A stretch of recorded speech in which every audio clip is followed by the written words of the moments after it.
Assalamualaikum warahmatullahi wabarakatuh. Perkenalkan, nama saya Sulasmini, NPM 1804041159, jurusan Ekonomi Syariah kelas A, mata kuliah Manajemen Perusahaan, dosen pengampu Ibu Atika Riasari, MBA. Di sini saya akan menjawab soal ujian tengah semester mata kuliah Manajemen Perusahaan. Baik, langsung saja ke soal pertama, yaitu dari materi yang telah diberikan sebelumnya, jelaskan fungsi dasar manajemen dalam organisasi. Fungsi dasar manajemen dalam organisasi ada 4, yaitu perencanaan, pengorganisasian, kepemimpinan, dan pengendalian. Yang pertama, perencanaan atau planning, yaitu untuk menentukan tujuan organisasi dan memutuskan cara yang terbaik untuk mencapainya. Adapun fungsi perencanaan yaitu menetapkan tujuan, merumuskan strategi, menentukan sumber daya yang diperlukan, dan menetapkan standar atau indikator keberhasilan. Yang kedua, pengorganisasian atau organizing, yaitu untuk mendelegasikan rencana-rencana yang telah ditetapkan dalam perencanaan kepada individu yang bertanggung jawab dalam organisasi. Di antaranya juga mengorganisir sumber daya yang tepat untuk menjalankan perencanaan yang telah ditetapkan. Adapun fungsi pengorganisasian yaitu mengalokasikan sumber daya, merumuskan dan menetapkan tugas dan prosedur yang diperlukan, menetapkan struktur organisasi yang menunjukkan kewenangan dan tanggung jawab, kemudian kegiatan perekrutan, penyeleksian, pelatihan, pengembangan sumber daya manusia, dan kegiatan penetapan sumber daya pada posisi yang paling tepat. Yang ketiga, kepemimpinan atau leading, merupakan proses implementasi program yang telah ditetapkan agar bisa dijalankan oleh seluruh pihak dalam organisasi, serta proses motivasi agar semua pihak bisa menjalankan tanggung jawab dengan produktivitas yang tinggi.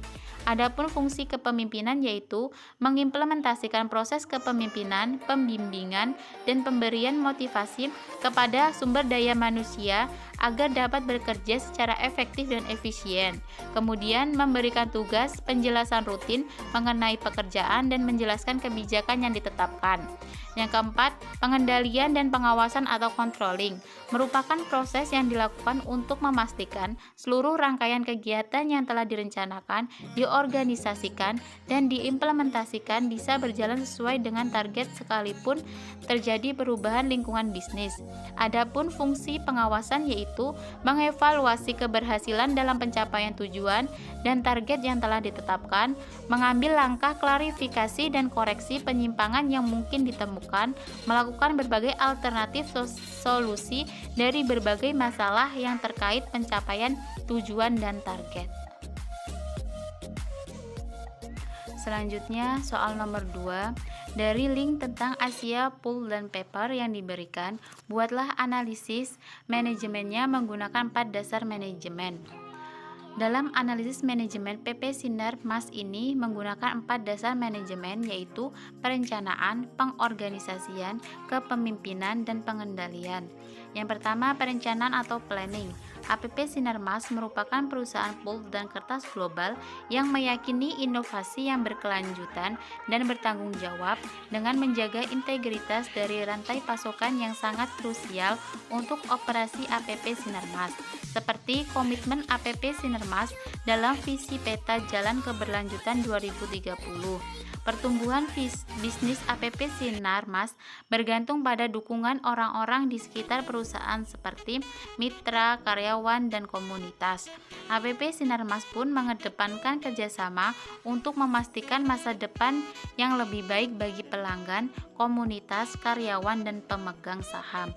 Jadi APP Sinarmas dalam menjalankan bisnisnya, APP Sinarmas melakukan perencanaan dengan menetapkan tujuan terlebih dahulu, kemudian merumuskan strategi, menentukan sumber daya yang diperlukan, dan menetapkan standar atau indikator keberhasilan. Yang kedua, pengorganisasian atau organizing. Bermula pada tahun 1972, Asia Pulp dan Paper kini telah menjalankan aktivitas bisnisnya di seluruh Indonesia dan Cina serta memasarkan produknya di lebih dari 150 negara di 6 benua. Selama hampir 50 tahun, APP telah berinovasi dan memberikan produk-produk berkualitas untuk menjawab pertumbuhan permintaan global akan kertas cetak dan tulis, produk kemasan konsumen dan industri, serta kertas tisu. APP Sinarmas memberikan nilai unggul untuk pelanggan, komunitas, karyawan, pemegang saham, dan pemangku kepentingan melalui inovasi tiada henti dan aktivitas bisnis yang berkelanjutan juga bertanggung jawab. Sejalan dengan Sustainable Roadmap Vision 2020, APP Sinarmas berkomitmen untuk mewujudkan pengelolaan hutan dan lahan gambut yang berkelanjutan, produk dengan dampak lebih baik pada lingkungan, dan aktivitas bisnis berkelanjutan yang mengutamakan kepentingan halayak. Yang ketiga, kepemimpinan atau leading. Tata kelola perusahaan yang efektif sangat penting untuk memastikan bahwa APP Sinarmas beroperasi dengan integritas serta untuk memantau dan mengelola kinerja APP Sinarmas dengan baik. Untuk itu, APP Sinarmas menetapkan pendekatan tata kelola keberlanjutan yang telah ditingkatkan. Dengan demikian, di APP Sinarmas dipercaya bahwa standar etika yang tinggi perlu dipertahankan demi keberlanjutan jangka panjang dan pertumbuhan bisnis APP Sinarmas.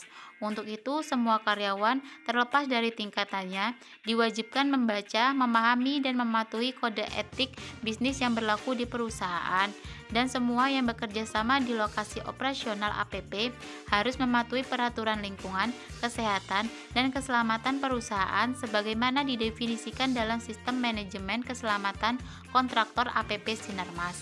Yang keempat, pengendalian dan pengawasan atau controlling. Teknologi dan inovasi yang APP Sinarmas miliki menghasilkan setiap produk terbaik untuk segala kebutuhan, mulai dari bubur kertas hingga berbagai produk kertas, tisu, kemasan, dan alat tulis. Dalam pengendalian dan pengawasan bisnisnya, APP Sinarmas ini dilakukan ke karyawan APP Sinarmas yang merupakan bagian integral dari kesuksesan APP.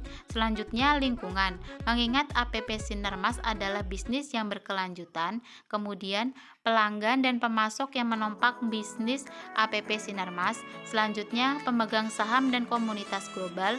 Kepada mereka, APP Sinarmas bertanggung jawab, dan yang terakhir, prinsip tata kelola yang baik seiring usaha APP Sinarmas untuk terus membangun bisnis yang berkelanjutan.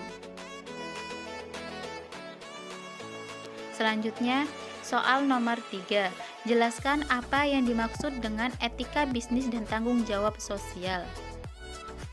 Etika bisnis adalah prinsip dan standar yang menentukan cara mengelola perusahaan yang mencakup semua aspek baik individu, perusahaan maupun masyarakat dengan memperhatikan norma dan moralitas yang berlaku secara universal, ekonomi dan sosial.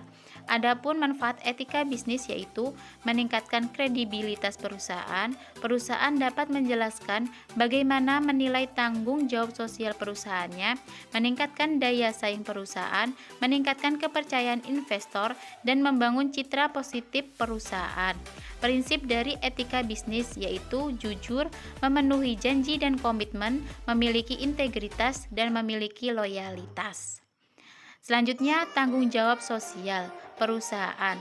Tanggung jawab sosial perusahaan biasa juga disebut Corporate Social Responsibility atau CSR, adalah suatu mekanisme sebuah perusahaan untuk secara sadar mengintegrasikan perhatiannya terhadap lingkungan sosial ke dalam operasi dan interaksinya dengan stakeholder yang melampaui tanggung jawab sosial khususnya di bidang hukum. Manfaat CSR untuk perusahaan yaitu meningkatkan citra perusahaan di mata masyarakat, mengembangkan kerjasama dengan perusahaan lain, membedakan perusahaan tersebut dengan para kompetitornya, memperkuat brand merek perusahaan di mata masyarakat, memberikan inovasi bagi perusahaan tersebut. Adapun manfaat CSR untuk masyarakat yaitu meningkatkan kesejahteraan masyarakat sekitar dan meningkatkan kelestarian lingkungan hidup sekitar. Adanya beasiswa untuk anak tidak mampu di daerah tersebut, meningkatkan pemeliharaan fasilitas umum, adanya pembangunan fasilitas masyarakat yang sifatnya sosial dan berguna untuk masyarakat banyak khususnya dan untuk masyarakat yang berada di sekitar perusahaan tersebut. Selanjutnya, soal nomor 4, yaitu ada pernyataan bahwa tanggung jawab sosial atau CSR merugikan bagi perusahaan karena dapat mengurangi profit dan membutuhkan biaya yang besar. Apakah Anda setuju dengan pendapat tersebut? Jelaskan alasan Anda.